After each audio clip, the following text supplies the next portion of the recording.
All right, let's compare Zep Grout Cleaner and Brightener to the Bissell SteamShot. So as you see,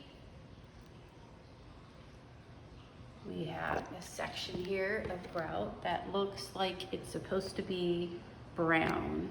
It is not supposed to be brown. So we have some of the Zep poured here. That's foaming up.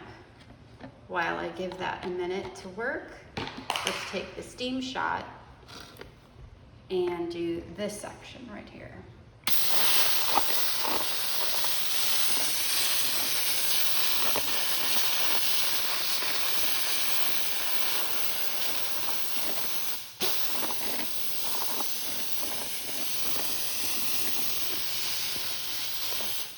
Okay, it's lifting some.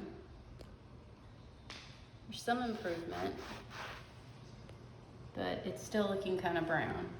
Let's go back to the Zep Grout Cleaner and Brightener.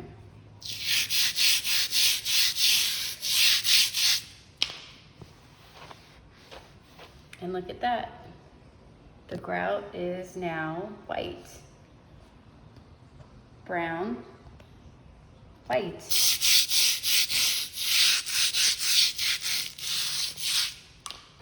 This is the original color of the grout right here. So yes, the clear winner is Zep Grout Cleaner and Brightener. Sorry, Bissell.